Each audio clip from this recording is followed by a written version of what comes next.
This isn't the end, Adrian. I'll find who did this. He left me a warning. I read too late, so I became him to finish what he started, becoming his dead twin without anyone knowing. Stepping into his brother's life was the only way to uncover the secrets. No police report, no investigation could ever reveal. Using the one thing no investigator on Earth could replicate. His face. Every familiar face, every routine, every conversation carried a truth that no one expected. This is not hypothetical. This is exactly what Alex did. And the closer he got to the truth, the more he realized that the life he had stepped into was far more dangerous, twisted, and unpredictable than he could have imagined. Before we go any deeper into this story, let us know in the comments where you are watching from. We would love to hear from you. And do not forget to hit that subscribe button so you never miss any of our upcoming videos. Adrian and Alex Mercer were identical twins, born 4 minutes apart. From the outside, they were the same. Same face, same build, same dark eyes. But from the inside, from the very earliest years that the people who knew them could remember, they were two entirely different architectures of a person. Adrian had come into the world with the particular disposition of someone who takes everything seriously and trusts very few people completely.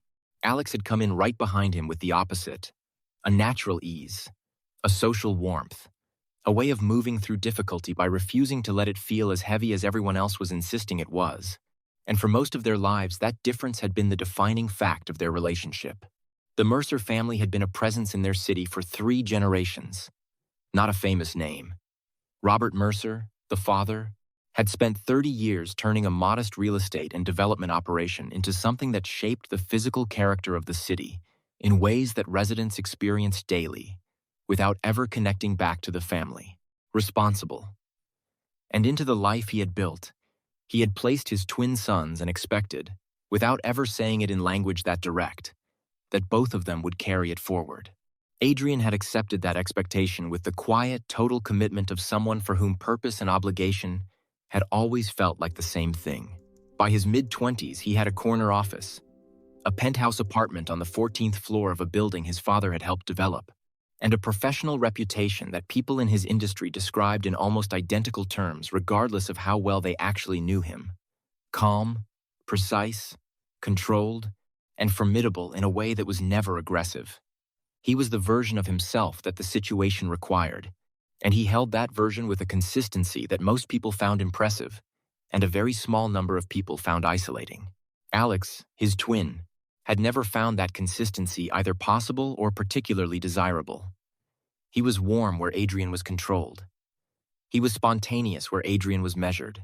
He had a laugh that filled rooms and a genuine gift for making people feel immediately comfortable that served him well socially, and had never quite translated into the professional ambition that his father had been waiting for him to develop. He was not careless or directionless in any dramatic sense. He simply had not yet found the thing that made the kind of total commitment Adrian had always operated with feel like something worth making. And the distance between the two of them, not hostility, not rivalry, just the quiet accumulation of missed calls and rescheduled visits, and the gradual acceptance of a gap neither of them had chosen. Clara Whitfield had been in Adrian's life for about 2 years. She was warm and attentive, and possessed a specific, rare gift: the ability to make a private and controlled man feel deeply known without ever feeling exposed. She remembered the details that most people let pass without registering: the way Adrian took his coffee, the topic that made his jaw tighten, the particular silence that meant he was troubled rather than simply thinking. People who saw them together said she gave him something that his professional world and his family, and even his twin brother, had never quite provided, which was the experience of being fully and unhurriedly seen by another person. He proposed 14 months after their first date.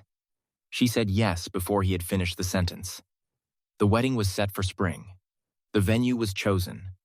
The invitations were in the design phase.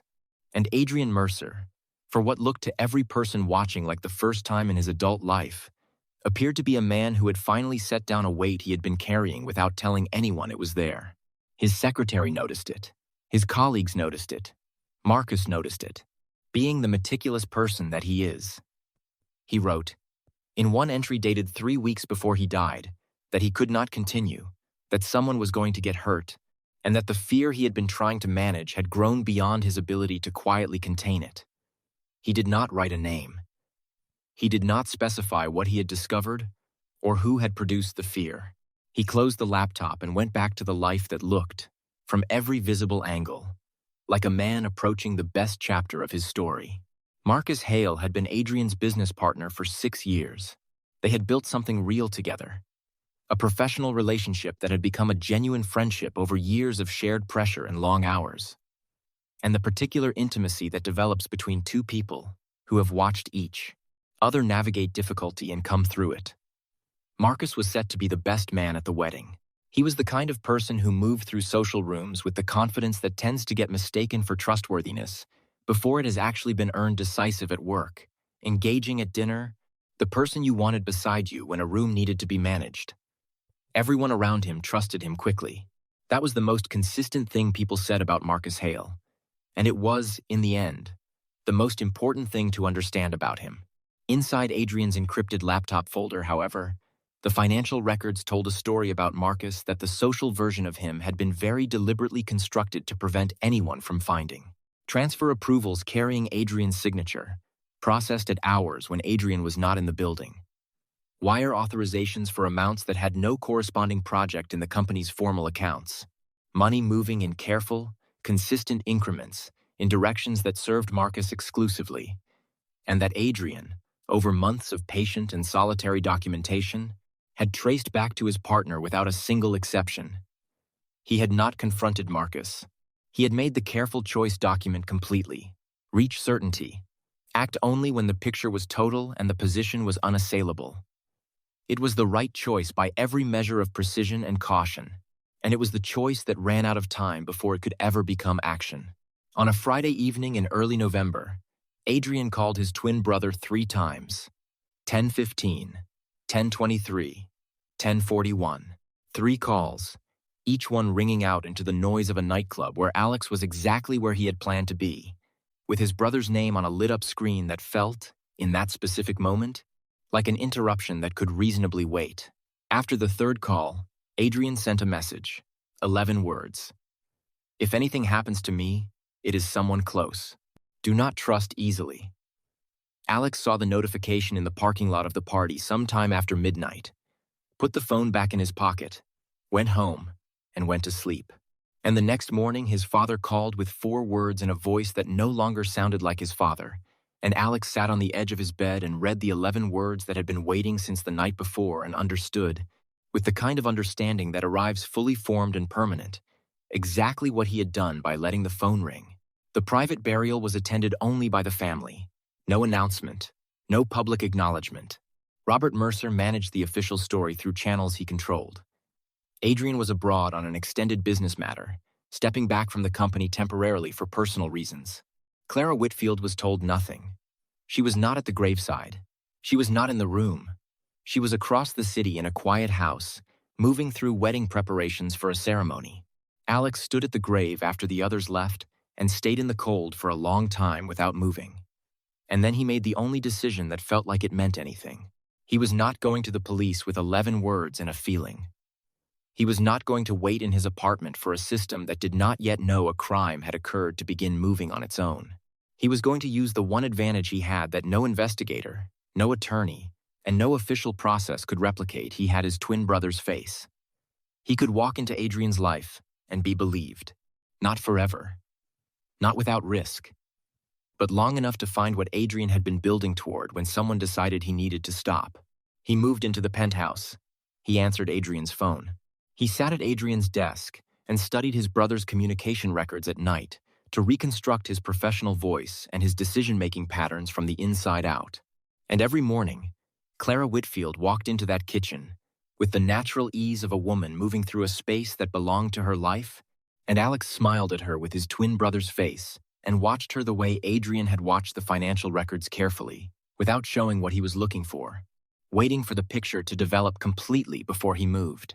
The first thing Clara did in the morning was giving him coffee, the usual routine. He then went to the office, sat in Adrian's chair, and began the work of understanding what his brother had understood, and what his brother had been afraid of, and what his brother had been 3 weeks away from doing when someone took the remaining time away from him. Markus noticed the change within the first week and said so without softening it. He studied Alex across the desk with the careful attention of a man looking at something familiar that has been altered in a way he cannot immediately name. And he said, Adrian had changed. Alex said perhaps he was finally growing up. Markus did not look convinced. He looked like a man running a quiet calculation behind a neutral expression, and Alex noted that too, and added it to everything else he was assembling in the hours after the house went quiet, and the performance could be temporarily set aside. When the accounting department flagged the transfers formally, and the audit process began to build institutional momentum, it was Alex in Adrian's chair who received the reports and called Markus in to explain them. The conversation that followed told Alex several things at once. Markus was not surprised. He was defensive, but in the composed, already prepared way of a man who had considered this possibility in advance, rather than the unraveling way of someone caught without a position. He said Adrian had approved every transfer. He said Adrian had insisted on the timing. He said he had done exactly what had been asked of him. And then he asked, with a directness that carried real edge, whether Adrian trusted him or not. Alex said nothing immediately, and the silence said everything Markus needed to hear. The formal process moved, and Markus was escorted from the building on a Tuesday morning and said, as security walked him toward the door, that Alex thought he wanted to kill him. Not a confession. The furious, wounded declaration of a man who genuinely could not accept the accusation, which was either an exceptional performance or an expression of actual innocence. And Alex, watching the police car leave from the balcony with Clara standing beside him, could not fully determine which one it was. Clara said she had always known something was off about Markus. She said it without hesitation, without searching for words, without the rough edges that genuine retrospective realization tends to produce. Alex said nothing. The elevator footage had already been reviewed, already submitted, already cleared as part of the formal audit following Markus's arrest. But Alex asked to see it again because living inside his brother's habits for weeks had given him his brother's instinct return to the primary source. Look at the raw material. Do not trust the summary. He asked the technician to process every available angle. He asked for the reflection in the elevator to be isolated and enhanced. And as the image sharpened and the shadows resolved into definition, a figure appeared in the background of the frame that the original review had moved past as noise. Long hair, feminine build. Present in that penthouse at 11:47 on the night Adrian died, in a location she had never disclosed to anyone, in a building she had never placed herself in on any account of that evening. The technician said it should not be there. Alex asked for the audio. The static was stripped back layer by layer, and underneath it, faint and urgent and unmistakably a woman's voice, came 6 words. Adrian, please, just listen. Alex sat back from the monitor and did not speak. He looked at the frozen frame of that figure for a long time, and then he thought about Clara on the balcony, saying she had always known something was off about Markus, and the smoothness with which she had said it. He thought about the wedding invitations on the dining room table. He thought about 11 words on a phone screen, and 3 calls that rang out into the noise of a nightclub on a Friday night. And one by one, with the finality of things that cannot be unknown once they are known, the pieces locked into the shape they had always been. He drove to her house that night and stood in the dark across the street and watched the light in the second-floor window, the one she always left on, the one she had told him told times. Adrian times she kept burning because she was afraid of waking up in a room that was completely black. He thought about that now. The fear of darkness, coming from her. The light moved. A shadow crossed the curtain in the unhurried way of someone who does not know they are being observed. And Alex stood very still on the opposite pavement, with his hands in his coat pockets and Adrian's phone in his right hand, and the audio file still open, still loaded. 6 words sitting in the silence of the street like something alive. Adrian, please, just listen. The question that would not stop forming was not whether she had done it. The image in the elevator had resolved that. The question, the one that had been assembling itself since the first morning in that kitchen, since she laughed and talked about her day every night, Since she had stood on the balcony and offered up Markus without a single hesitation or a single rough edge, was how long she might have been planning it. Was it before the proposal? That was what he could not stop returning to, or during 14 months. The coffee order? Or before they even met? The thought of it made his jaw tighten. His phone lit up, her name on the screen. He looked at it for 3 full seconds. The light in the window had stopped moving. He answered. The silence on the other end lasted exactly as long as it took for a person who had been watching the street from behind a curtain to decide what kind of call this was going to be. "You're outside," she said. Not a question. Alex did not move, did not speak. Across the street, the curtain shifted, and he knew without looking directly that she was looking at him, and that she had been looking at him for longer than the call had been open, and that the voice he was hearing was not the voice that said, "Times I've always known something was off about Markus," and was not any of the voices she had used in the weeks since he had walked into his brother's life with his brother's face. It was the voice from the audio file, stripped back, underneath the static. "How much do you know?" she said, and the light in the window went out. The street was very dark, and Alex Mercer stood in it, holding a phone with a dead connection, understanding for the first time since the graveside that his brother had not been afraid of what he had found. He had been afraid of what she would do when she realized he had. Before you go, drop a comment and let us know where you are watching from. We love hearing from you. If this story had you hooked, hit subscribe and tap the notification bell so you are the first to know when the next part drops. And if that ending hit you the way it was meant to, the like button is right there. We will see you in the next one.